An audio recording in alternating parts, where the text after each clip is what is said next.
അപ്പോൾ മച്ചാമാർ നമ്മുടെ ഇന്നത്തെ വർക്ക് എന്ന് പറഞ്ഞാൽ ഇൻസ്റ്റാമാർട്ടിൻ്റെ പ്രൊമോട്ടറായിട്ടാണ്. അപ്പോൾ ഞാനിപ്പോൾ പ്രണയനെ വിളിക്കാൻ പോകണം. എന്നിട്ട് ഞാൻ അവനെ വിളിച്ചിട്ട് ഞങ്ങൾക്ക് നേരെ മറൈൻ ഡ്രൈവിൽ പോയിട്ട് സാധനങ്ങൾ എടുക്കണം.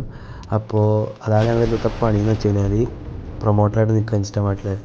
അപ്പോൾ നമുക്ക് ഇനി അവനെ വിളിച്ചിട്ട് കാണാം. ഓക്കെ, ഞാനിപ്പോൾ അവൻ്റെ വീട്ടിൽ വന്നു. പക്ഷേ ഇവിടെ ഒടുക്കത്തെ മഴയാണ്, എന്തെങ്കിലും വൈകി കണ്ടിരിക്കുന്നത്. അങ്ങനെ മഴ തോർന്നപ്പോഴേക്കും ഞങ്ങൾ നൈസായിട്ട് അവിടെ നിന്ന് ഇറങ്ങിയിട്ടുണ്ട്.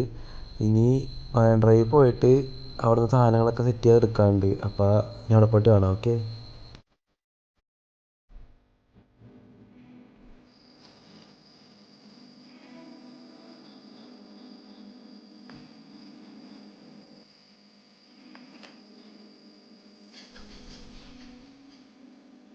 അങ്ങനെ സാധനം എടുക്കാൻ നമ്മൾ ലൊക്കേഷൻ എത്തിയിട്ടുണ്ട്. ഇനിയിപ്പോൾ നമ്മൾ ഇവിടെ നിന്ന് എടുത്തുകൊണ്ടിട്ട് അപ്പുറത്തുകൊണ്ട് സെറ്റ് ചെയ്തിട്ടുണ്ട്. ഇനിയിപ്പോൾ ഇവിടെ നിന്ന് ഒരു ഫോട്ടോ എടുത്ത് അയച്ചു കൊടുക്കണം അവർക്ക്. അതാണ് ടാസ്ക്. ഇപ്പോൾ നമ്മൾ വർക്ക് ചെയ്ത് വന്നുകൊണ്ടിരിക്കുകയാണ്. അപ്പോൾ സംഭവം കണ്ട് prince tattoo artist permanent. Okay, permanent അല്ല, പാർമനൻ്റ് ആണ് ഗൈസ്. ഓക്കെ ഗൈസ്, ഇവിടെ വന്നപ്പോൾ ഭയങ്കര ദാരിദ്ര്യാവസ്ഥയായിരുന്നു. കാരണം ഇൻസ്റ്റാമാർട്ടിൽ ഓൾമോസ്റ്റ് എല്ലാ ഐറ്റംസും സോൾഡ് ഔട്ടായിരുന്നു. കാരണം ഇവർ ചെറിയ ചെറിയ സാധനങ്ങളായിരിക്കും ഒരു ഓർഡർ ചെയ്യണം, പക്ഷെ അതൊക്കെ സോൾഡ് ഔട്ടായിരുന്നു. അതുകൊണ്ട് ഞങ്ങൾക്ക് വേറെ വഴി ഉണ്ടായിരുന്നില്ല. 2 ഓർഡർ മാക്സിമം എടുത്തിട്ട് ഞങ്ങൾ നേരെ വീട്ടിലേക്ക് പോയി.